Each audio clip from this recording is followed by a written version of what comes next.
अच्छा, इस सुहेल आफरीदी साहब वाला भी सवाल करूंगी, लेकिन अभी क्योंकि कल उन्होंने पार्लिमानी पार्टी का इजलास बुलाया है, अब डू यू थिंक कि कुछ ऐसा हो सकता है कि पीपल्स पार्टी और पीटीआई नज़दीक आ जाए? नहीं, सियासत में कोई हरफ आखिर नहीं होता, सियासत डायलॉग का नाम है। और मेरी तो ख्वाहिश होगी कि तमाम पॉलिटिकल पार्टी बैठ जाए। और आज भी असद कैसर साहब ने बात की है कि हमें दोबारा मिसाक जमहूरियत पे दोबारा बैठना है, चाहे क्योंकि इसमें किसी का फ़ायदा नहीं है। चलो आज हम भुगत रहे, कल ये भुगतेंगे।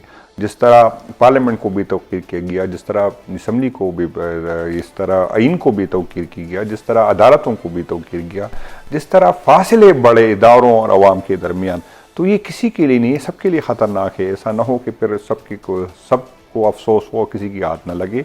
तो मेरी तो ख्वाहिश है कि तमाम पॉलिटिकल पार्टियाँ बैठे और इसका हल निकालें। और आपको लगता है कि अब पीपल्स पार्टी को आ जाना चाहिए ऑपोजिशन बेंचेस पे, क्योंकि जो आज हुआ है पीपल पार्टी को तो बिल्कुल, अगर वो कह रही है कि हम जिस तरह भुट्टो की पार्टी की वो कह रहा है कि भुट्टो ने आइन बनाया, जिस तरह ये अलग बात है कि वो भी इस गुनाह में शरीक है, लेकिन अगर अपनी गलतियों की इस्लाह करे तो हमें तो खुशी होगी। अगर वो उसकी माने कि कौम से वाक़ई हमसे गलती हुई, हमसे ज़बरदस्ती करवा दी गई, या हमें जो भी वजह है, क्योंकि पार्टी इस बयानिए के साथ तो अब नहीं जा सकती जो जिस तरह वो आइन की बात करते थे, जिस तरह वो जमहूरियत की बात करते। आपने देखा किस तरह अमेंडमेंट हुई, पीपल पार्टी उस पर खामोश रही, किस तरह पीटीआई को स्पेस नहीं मिलता, जिस तरह की FIR काटी, जिस तरह ख़वातीन को होता है।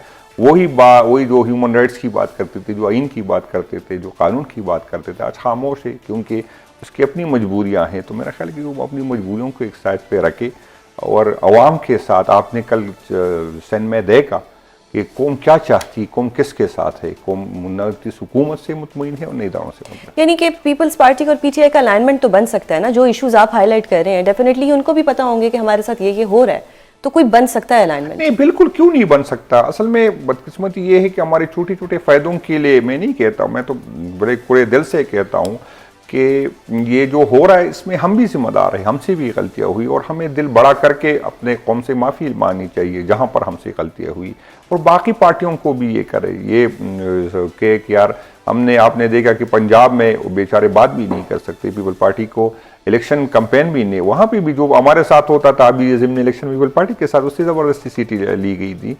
लेकिन बदकिस्मती ये है कि यही रवैया जो है वहाँ सिंध में पीपल पार्टी ने भी किया।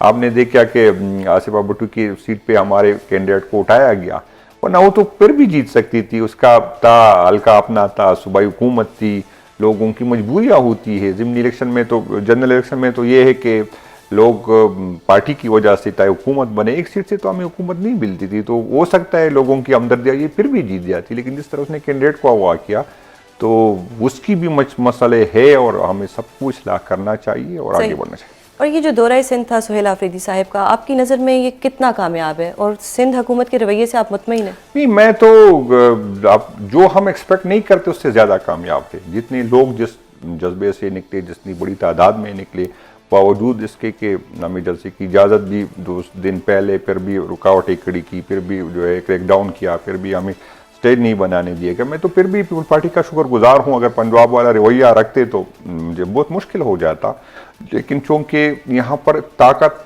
कुछ लोग इतने ताकतवर है जो हुकूमत से भी ज़्यादा ताकतवर है, शायद वो मज़ीद प्रेशर नहीं बर्दाश्त कर सके, तो उस ताकत के सामने वो झुक गए। तो आपको लगता है कि पीछे ताकत थी, वरना सिंध गवर्नमेंट जो है वो तो अच्छे से आप लोगों नहीं, सिंध हुकूमत से तो हम भूल का, आपने देखा कि उसने प्रोटोकॉल भी दिया, सिक्योरिटी भी दी, मिनिस्टर साहब आए उसको रिसीव करने के लिए, टोपी पहनाई, चीफ मिनिस्टर साहब ने उसको दावत दी, तो शायद उससे ज़्यादा वो प्रेशर नहीं बर्दाश्त कर सके जो इदारों की यहाँ पर होती है, जो असल हुकूमत जिसके हाथ में होती है, शायद वो इतने ज़्यादा ताकतवर है कि फिर उसके सामने हम बेबस हो जाते। सही। सर, आफरीदी साहब ने सिंध में एक बात की कि अवाम डी चौक जाने के लिए तैयार है और सिर्फ खान साहब की मंजूरी का इंतज़ार है। ऐसा ही है कि आप लोग डी चौक आना चाहते हैं? क्योंकि जो 26 नवंबर को हुआ उसके शौक्स में से तो आप अभी तक नहीं निकले हैं, तो फिर दोबारा डी चौक की तरफ नहीं, आना? असल में ये तो फैसला असल में खान साहब ने चकदेई साहब को दिए, और अभी जो एहतजाज हमारा होगा, जिस तरह 8 फरवरी का हुआ है, तो वो चकदेई तारीख तहफ़्फ़ुज़ आइन के साथ होगा। असल में हमारी वर्कर का जो डिमांड होता है, क्योंकि पहले इसी डी चौक पे हमारे साथ जुल्म हुआ है, डी चौक में असल में इसके साथ हमारी तारीख जुड़ी हुई, पहले भी खान साहब 2-3 दफ़ा डी चौक की तरफ हमारी, तो अभी भी वर्कर्स के जहन में वो है कि हमें डी चौक जाना है।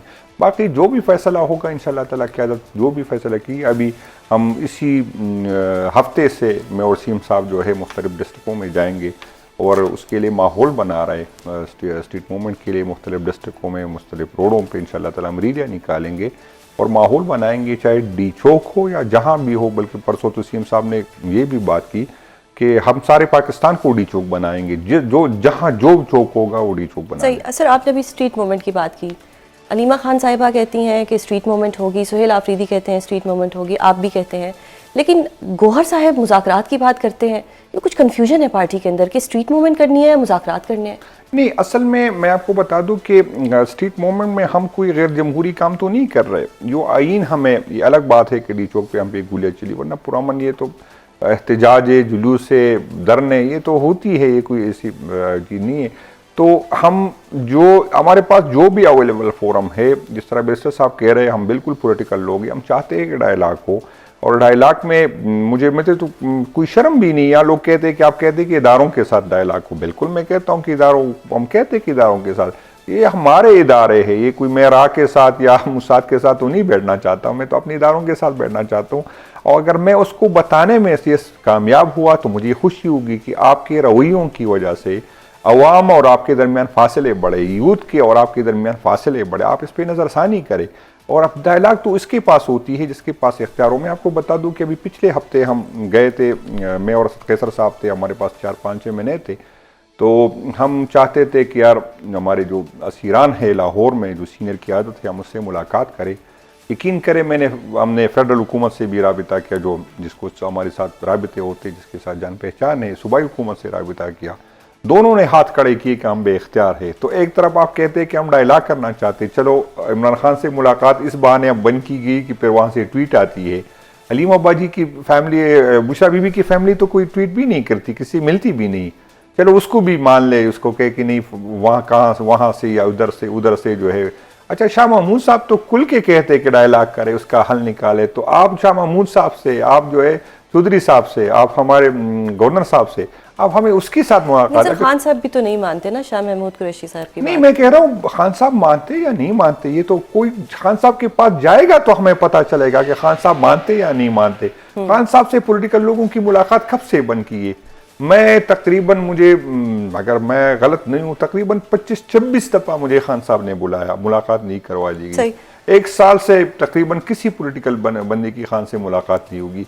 हम खान से मिलेंगे तो हमें पता चलेगा कि खान मुलाकात डायलॉग चाहते या नहीं चाहते। सर, लेकिन अभी डायलॉग की बात हो रही है, तो डायलॉग में तो अचकज़ई साहब को एक तरह से मैंडेट दे दिया गया है। तो अगर उनके मतलब डायलॉग को कोई फायदा ही नहीं होना, तो फिर अचकज़ई साहब को क्यों ये मैंडेट दिया गया है? नहीं, खान साहब ने सिर्फ डायलॉग का मैंडेट नहीं दिया, खान साहब ने उसको इख्तियार दिया है कि आप मुफाहिमत करें या मुज़ाहिमत करें, आप बाइख्तियार इस हुए। मेरे पार्टी के सपोर्टर वोटर आपको जो है फॉलो करेंगे, जो भी हुक्म देगा इंशाल्लाह हम उस पर अमल कर देंगे।